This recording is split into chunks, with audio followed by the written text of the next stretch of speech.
Hello everyone, my name is Brendan Snyder. Thank you so much for joining me and welcome to another episode of New Music Finds, number 43. So this is where I like to collect together all the new music that I've purchased over the past week and present it to you. And I get it from different places like my local record stores, but also online retail like Amazon, eBay, and more. For this past week, I have 13 new music finds to go through. It breaks down as 2 new releases and 11 new finds. Now, unfortunately, we are in the middle of December here, and this is the last of the new music releases until the brand new year, until we get into about the middle of January. So future episodes for the next few weeks will probably just be some new finds that I have in the interim, which there will always still be. And we'll jump back in with some new releases in the beginning of the new year. But before we dive into all of this, if you are new to my channel and haven't already hit the subscribe button, please click the button. Also leave a comment, hit like, all those things help support my channel. I would greatly appreciate it. And of course, as an added bonus, by subscribing, you'll be able to stay up to date on all that's going on in the world of music, just like this with New Music Finds, episode number 43. All right, so kicking things off, as I said, I do have a couple new releases, and the big one that had come out was Neil Young and Crazy Horse Barn.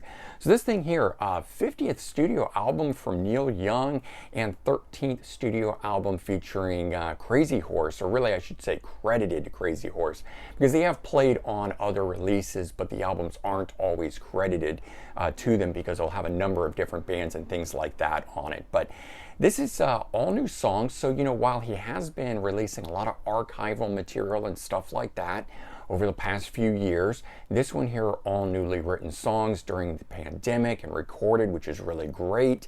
It features Nils Lofgren, who's returning from the last Crazy Horse album, Colorado, 2019. This one here was quite a mellow affair. I will say that Barn, while still being on the quieter side of the horse, is a heavier album. It's pretty evenly split. I think there's about 5 of the heavier Crazy Horse songs that we know and love them for. And then it's got 5 of the acoustic flair type songs that the Horse are known for as well. So it's a pretty evenly split album like that. Really good in my opinion. I know some people are complaining about how raw the recording is and or Neil Young's vocals on it, that sort of stuff. Neil though is I think he's 76, so I mean kind of got to give the guy a break, but Neil's never been very much about the recording, how pristine a recording is kind of a thing. He is much more about being in the moment. I read a recent interview with him regarding it, and he says he doesn't play the whole song all the way through until the first time he's recording it. So they just work it out in advance, and he's going for feel, authenticity, that sort of stuff. So if you hear errors or crack in a vocal or something like that, to him that's always, not always a big deal because he's going for the energy of the song and the first performance, that sort of stuff. So, at least maybe understanding why some of his recordings maybe aren't always up to par, that would be why. And good news, Neil already says he is working on the next album. So, it's great to get so much new material from him, and I hope he keeps doing this for quite some time. All right, next new release is Green Day BBC Sessions. This one here, pretty cool. It's broken into 4 performances. It is archival material and spanning from 1994 to 2001. And if you're not familiar with the BBC sessions, recording, that sort of stuff, it's when a band goes in to the studios there and they record live in the studio, so there's no audience, but it is live. And so very energetic, and band sounds very hungry on these recordings. There is a small booklet that comes with it with a write-up about each of the times they came in, the 4 different times coming into the studio, so very good to get that with it.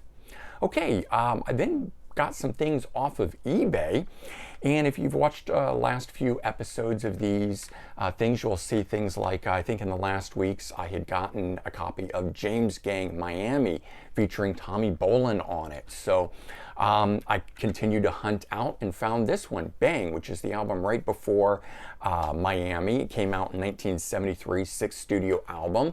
So this is another one from the Atco Records. I had a twofer of these where they were, both on one disc, and I've been trying to find them individually for the collection. So I found that.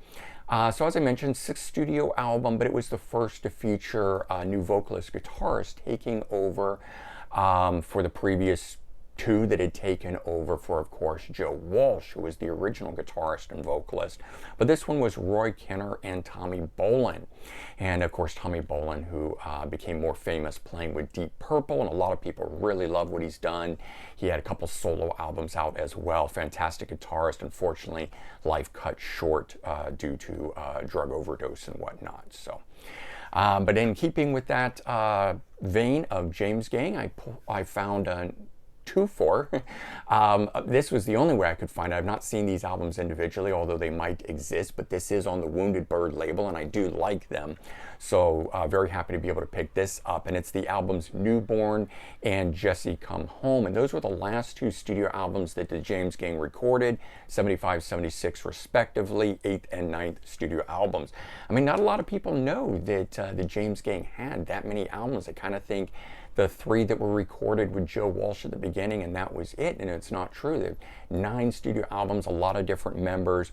Newborn featured Bubba Keith on vocals and Richard Shack on guitar, and then they changed it up again for Jesse Come Home, which had Bob Webb on guitar, and I'll try to say this guy's name correctly, Phil Gillimbardo on keyboards and lead vocals. So you know, interesting nonetheless. Good music all the way through. The bassist and drummer pretty much stayed the same all the way throughout.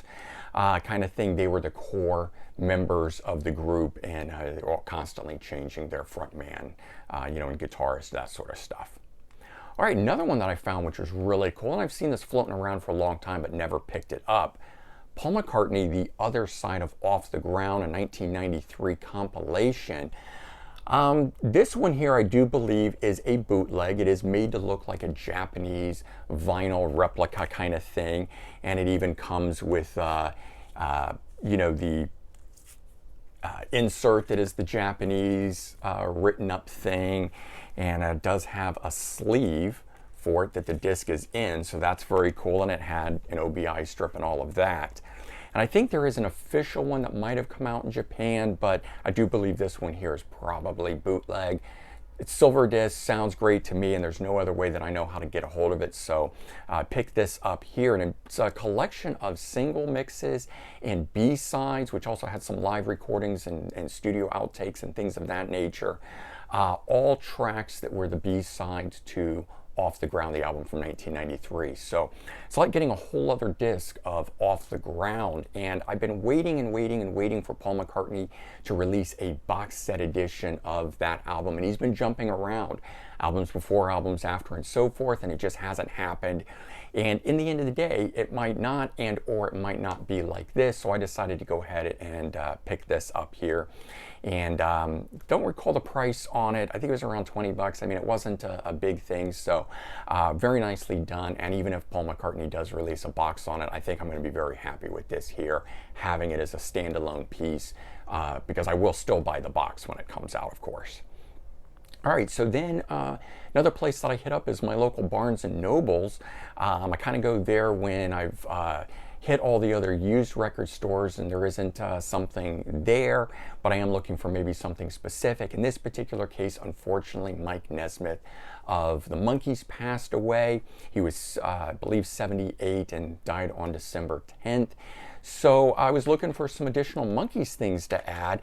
I've got some stuff, as you can see behind me, their last studio album there, Good Times, and my favorite album of theirs, this one here, which is a Pisces, Aquarius, Capricorn, and Jones Limited. This one here I always sort of felt was their most psychedelic, or at least the best of the psychedelic ones, and love that. But I wanted some other stuff, and so I went and picked up this one called Forever. It was their latest compilation from 2016, and of course it does span starting from 66 up to well, past 1970, which is when the Monkees first ended, but they had some reunions over the years. And so it does include even stuff from the last studio album, Good Times. Times is on here, and their 80s reunion and stuff like that. So most comprehensive, but what I like about this too is it's got 14 tracks. It doesn't overdo it. They could have easily put 20 plus tracks on this thing and just kind of overdone it, in my opinion. And what they do is they pick the cream of the crop and the stuff that really goes well together, and that's one of the reasons I like that. I also picked up their latest and probably now last live album. This one here, Monkees Live, The Mike and Mickey Show, which of course is Mike Nesmith and Mickey Dolenz, came out in 2020. And so this one here, will attest to, they fit 25 tracks on one disc. So that's how, with the shortness of the Monkees songs, you could certainly make a compilation really, really long. And I don't think it necessarily needs to be that. Sometimes a shorter amount of songs, but being just really great tracks, one right after the other, is the way to go. But that's great. It's absolutely fantastic quality. Wasn't expecting it to be that great, but it certainly is. And as a lot of you guys know, I'm not big into live albums, but sometimes that's all there is left to pick up, and so I will pick them up if I'm really jonesing for something. And then again, because Mike Nesmith died, picked this up, Mike Nesmith album, Different Drum, the Lost RCA Victor recordings, and it just came out in 2021. It's a single disc broken into vocal performances and instrumental ones, and it's all alternate takes of things, so different than what's on his solo albums, but it's like a greatest hits of his. And he definitely ventured into the country side of things, but there's some country rock flair to it, so still very good, and of course still has that underlying sound of the Monkees throughout on it. But according to Amazon, it's already out of print, so it was kind of interesting that still available in stores, but I couldn't get it from Amazon. So that was actually how I ended up at Barnes & Noble's, was because I had seen this in the past and wanted to go see if it was still there. And just while I was there and being on a 60s kick, I picked up The Byrds' Greatest Hits, originally released in 1967, but this is the 1999 remastered edition with some bonus tracks on it. As you can see, I've got some other Byrds releases and stuff, but again, sometimes I just like picking up these older compilations to get in a particular style and mood, and that was that. And I did the same with this one here, Neil Diamond All-Time Greatest Hits, a single disc compilation from 2014. This one here featuring 23 tracks, so they really do pack this one, but then Neil Diamond's got so many great songs that you can do that, and all 23 of those are just outstanding. Here's the one that I found that I didn't know anything about this band, and it turns out I've really enjoyed this. A group called the Grassroots. This one's called the Complete Original Dunhill ABC Hit Singles from 2014. Again, Amazon listed as out of print, but they still had it at the Barnes & Noble's. I don't recognize any of these, although they did have a number 8 Billboard Hot 100 single, 66 I think that it was, called Let's Live for Today, or 67 maybe. And so they did have some top 10 hits and things like that that maybe some of you out there that are a little older than I am will remember, but for me at least, different band that I had not heard of, but from that genre. And so while I was in a 60s era kick with the Monkees and stuff like that, of course last week with Beatles and things of that nature, great to find something that was essentially new for me. And then I got a couple used things that I picked up or was interested in. So Iron Butterfly, a best of. This is a Rhino Records compilation that's now out of print. It's got 21 tracks on it.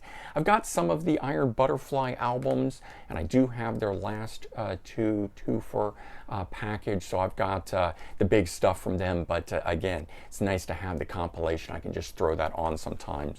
And then another one, 60s Quicksilver Messenger Service, Sons of Mercury, 68 to 75. 1991 release. And so what I didn't realize this when I ordered it, and probably the person selling it, is it's actually a 2-disc set. That is disc 1. It's a very small print on this, and only stated right there, if you can even see it, disc 1.